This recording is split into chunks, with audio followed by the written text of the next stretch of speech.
What up, boys and girls? I wanted to give you a quick little update on the FOV and Dolly zoom video. First off, just want to say thank you to everybody who's commented anything, whether it's upvotes, downvotes, likes, confusion, whatever. Any of that, any type of feedback is good to me. It all goes in the same bucket of good feedback, right? Because again, my goal here is to get this to where it's an Eli 5. Okay, so if there's any confusion or any questions or anything I'm not really describing very well, hey, that lets me know that I need to do a better job, right? We're not quite there at the Eli 5 yet. And it seems like most of the comments kind of center on maybe a few different areas, and I'll try to touch on those right now with some more illustrations. I know you guys love my little illustrations, okay? So we're going to say some people are kind of still have questions about what the dolly zoom actually is, okay? And I don't expect everybody to go out and build their own stop frame Lego animation thing. So let's try to do it with things that we kind of all have that we can maybe all do together, right? We're going to use two hands and hopefully we all have two opposable thumbs, okay? Here's how this is going to work. You're going to have to kind of, again, use some imagination, all right?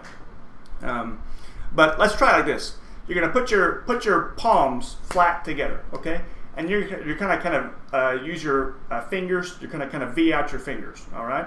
And the other thing is we're going to take our thumbs and you're going to mash your thumbs together, but kind of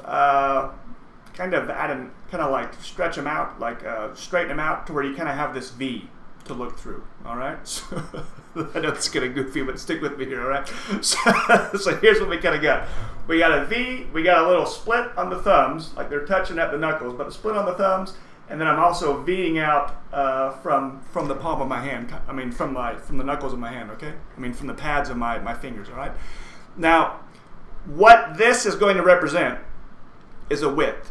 Okay, we're doing this so we know the width is consistent. And then what I'm going to do is I'm going to essentially take this whole thing and I'm going to mash it right up to my eye. Okay, so it's like I'm looking through the V here, right? If you imagine this, whatever, get right close. I'm imagining that you're kind of scrunching and looking your eye through this V, okay? Through the back V of your thumbs. And then your forward hand, your fingers here, I'm using my forward fingers to kind of measure something in the room, just so it's just so I know. So for me, I'm measuring the width of my printer that's there on the desk. Okay, so I measure that out. That's the arc, and try to find something that gives you a little bit of an. Don't find something super small. Make it large enough to where you can actually spread your fingers. Okay. So anyway, there we go. There's the printer. There's my thing. Now from this first position, my rear, let's say the rear notch sight, okay, appears to be wider than my printer, right? Because of the perspective, okay. So my fingers are widened out, but again, from that super close vantage point, my little V here at the back looks wider. Okay, now check this out. So there's position one. Position two is I'm going to take this same. Don't change anything with my hands. I'm going to keep my head still, everything. I'm going to scoot my hands out, about arms to where you can't see my arms anymore, but I'm arm's length away, right? And what that shows is that, again, from an arm's length away, it becomes obvious that, oh, the angle of my fingers is definitely wider than my thumbs, right? It's not what I thought it looked like from up here. They're actually wider, okay? Now here's where you got to kind of use your imagination. Unless you're a Terminator, you can't really zoom with your eyes, okay? But imagine you take that. It's all about relative sizing, okay, to each other. If you take that outward picture of just your hands, just the hands, right? Forget the background, forget everything else, and you say, okay, interesting. So my thumbs are at this size, my width of my fingers are at whatever size. I'm going to take that new kind of perspective of those hands and take just those hands and scoot that. I mean, if you could just, again, take a snapshot of just your hands and, transparent, everything, you just remove the background, just the hands, right? And you take that and you put, and then you narrow your field of view to where you're just seeing, again, back to the tip of the V, and right to where the tip of the V is right where it was before. You have there's a different image now. Okay. I don't know. I mean, I don't know. You'd have if that doesn't do it, you're gonna have. All I can say is you're gonna have to watch a video of the dolly zoom. Maybe the one I linked. Maybe some others.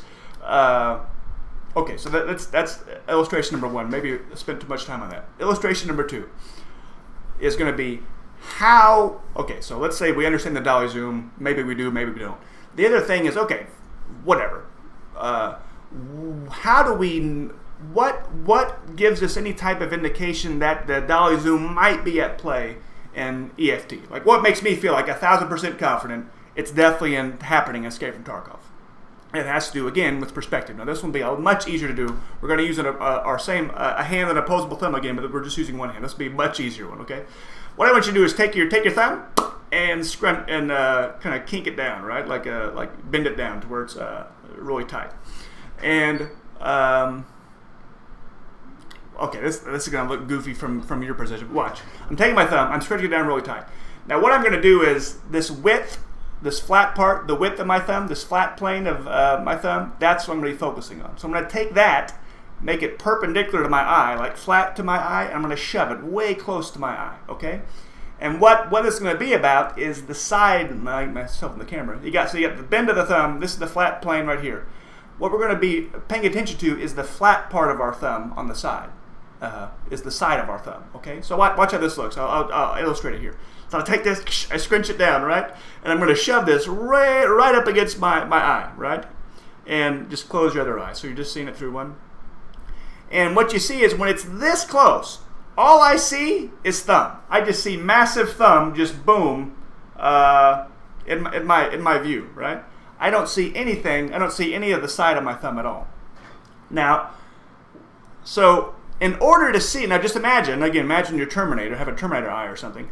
From this perspective, from this vantage point, I can narrow the field of view or widen the field of view. I can try to zoom in or zoom out as much as I want from this position, but nothing's going to change. Things are just going to, my thumb's just going to appear to get bigger and small, bit bigger and smaller, just as we're playing with the zoom, right? It's nothing with the perspective is going to change at all. It's going to be the same thing, just getting bigger and larger, right? All this kind of stuff. So watch. So the only way we can see the side, the only way I can see the side of my thumb is two ways. Either I take my hand and I move it away and say, ta-da, I can see the side of my thumb. Or I can take my head and scooch my head back and, ta-da, I do have a side of my thumb, right? Or it could be a combination of both, right? Do it both at the same time. It doesn't really matter how you achieve it, just to understand that. And you'll see it again in... I have another, in the video I put out earlier, I have another one I'm going to put out that gives you a more longer take of this. But that's one of the indications that strongly super suggests, pretty much confirms, that the dolly zoom effect is going on. That there's at least a change of position of the scope relative to the camera. That's rendering the scope, okay? And that's one of the other, and it's kind of... It's hard to catch on to because we're used to this being as kind of like a herky-jerky type thing, but one of the beautiful things about games, right, and is they have this down to an art to where it's so smooth and so crisp and clean to where it just kind of just melts in front of your eyes, right? I mean, it's just poof, it's there, right? It's just because it's so fluid, it's hard to catch up on it. And the other thing that kind of touched on a little bit here is that same type of idea of, it's the same reason why it's hard to give you a physical example is A, because we can't zoom, and B, because our perspective in real life is everything. What I see in the world relates to everything. The scale, the proportions, everything is related together because it's all physical, right? So it's hard for me to describe just, isolating just your hand and just play with just what you see in your hand, right? But in games that can happen all the time. I mean, lots of games use this for a lot of different ways. Even if you can have objects that are still in the world together, still in the scene. I mean, if you take something like a Tarkov, maybe a visual, instead of the weapon, if you go back to think of like an old school, super old school arcade games like a Doom or Quake or Duke Nukem or any of that type of stuff, right?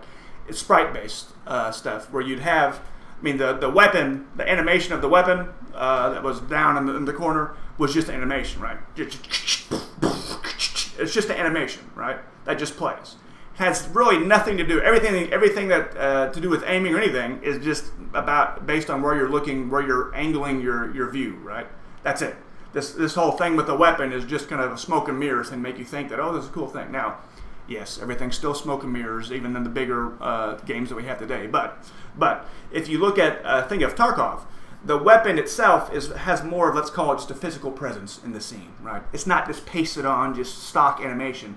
It's an actual thing that's out in the scene, right? That's out kind of in the world, right? Has its own angles, has its own, if you picture like maybe like a Team Fortress 2, I used to play that a lot back in the day. Sorry I keep using that in my videos. But you picture the engineer, you put down your turret, right? And the turret just chattering away, right? It's almost like with Tarkov, it's not this pasted on thing that's of an animation. It's kind of like your dude's out there, he physically is picking up a turret that's kind of independently clattering away, and you're kind of guiding this around with your camera, right? So in that type of way, think of it as just the weapon angles, the angles of the muzzle, and all that kind of stuff. It's kind of independent to some extent of everything else, right? But where I was going with that was, but it's also the idea of things can be in the world, but be rendered. The responsibility of rendering it can be given to different cameras. So again, that's what makes it really trippy. That's what makes it so cool and trippy, is that the way we know that the way it seems to strongly suggest that things are there's some independence going on in Tarkov is just like we described. Is that in the real world everything's synced together. I can't change anything without everything being sucked in, right? Whereas what we see in Tarkov is we are seeing a shift of perspective, position, and the field of view relative to just the weapon that does not affect the kind of corresponding outside worlds, the full scene, right, of the other objects in the scene, right? Now, and some have correctly said that, well, when you ADS, there is a change of FOV. And yes, there is, but there's a change of the world FOV. The world camera is changing, right? And again, it's the smoke and mirrors effect, where the camera that's responsible for rendering the weapon is kind of has to be kind of shoehorned into conforming to that. Okay, make any sense?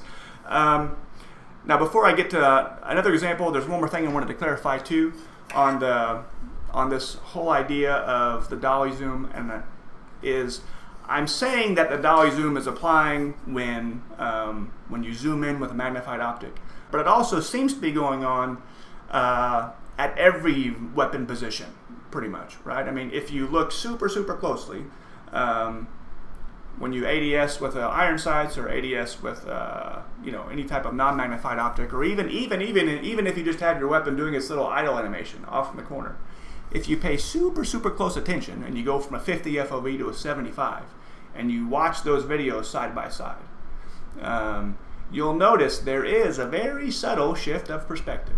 Okay, and if nothing else, how about this? The shift in perspective of the weapon model is far less than what's happening to the world scene. Okay, which again suggests independence. Okay, now another illustration has come up with about some people had questions about. Okay, again, even if I understand the dolly zoom a little bit, even if yes, I understand it may be going on. I still don't really understand why certain scopes are blacking out so much, right? At a 75 versus a 50. Why a magnified optic is blacking out. And it goes back to a flip is a lie, but this is the flip is a lie plus some more with this dolly zoom thing. So here's another illustration for this. I'm going to use, you can use anything that's maybe a cylinder. It could be a toilet paper roll, I guess, maybe, but I'm going to use a coffee mug, okay? And I'll scoot back a bit so we can see more of what's going on. Where do I need to be? Over here. Okay, so watch this. So what I want you to understand is, like I was showing earlier, I get some other props, will be, it's about perspective and relation, okay? So picture this is the weapon and this is the camera, the player camera, okay? So watch, as the weapon kicks up, right? The weapon kicks up and the player camera will kick up. Maybe more, maybe less, depending on what's going on. Can you see this? Is that coming out okay? Okay, maybe more, maybe less, right? But imagine, and these kind of happening together. Now what I want you to see is, when the point of origin of these angles, when they share that point of rotation, again, they kind of they juke and jive together, more or less, right? Once we say with this dolly zoom effect, if we're saying this camera position is further back, okay, and then the weapon kicks up and then the camera kicks up, right? Having them not sharing that point of origin makes it changes the perspective obviously, but it also makes it damn near impossible, or it makes it more obscure. What am I trying to say here? It further obscures the view into the scope just by virtue of these being on different points of origin, right down here at the base. So it's getting goofy. So again, forget the pencils if it helps, great. But also you can use a cup. So this will be, get sideways here. Okay, so imagine this is the scope, right? And if you have this here with it, right, I can angle this up and then angle my head up, right? And relatively, again, you can see if they're independent, my eye line is changing. Here it's in the middle, right, relative to here. As this angles up and my head angles up, okay, you can see my eye line is a little bit higher now, which is kind of what happens in Tarkov to a certain extent. But even with that, I can still see inside this cup, okay? I can still see inside, yeah? Now watch what happens if I take this same cup and I increase the distance, okay? And same thing, I angle this up and then I angle my head up. What do I see? I can't see inside this cup anymore, all right? And so again, that's essentially what's happening with Escape from Tarkov, right? As you're shooting these magnified optics, because of the dolly zoom and that player camera position is further back, they no longer have that point of rotation. It's further out of sync. So again, you're blacking out yourself, right? Just by way of perspective, okay? Let me check my notes here. Okay, so that was pretty much everything I wanted to cover. So there we go. So if you have more questions, more comments, right, more confusion, keep it coming, right? Again, if you're not familiar with how I roll with this stuff, this is an ongoing conversation. It's not like a one and done thing. This is going to keep going, right? So please keep it going. Let me know if I'm doing better, worse, need to readdress something, okay? And like I said, I have a new video clip I'm putting out that kind of goes in more detail. Now that you know what you know here, right? Take a deep breath, kind of digest what we just talked about, some of this stuff. Now that you know what you know here, watch this clip I'm going to lead into, and see if that helps you kind of understand what it's trying to show, how you can compare the two together and kind of see what's going on. All right.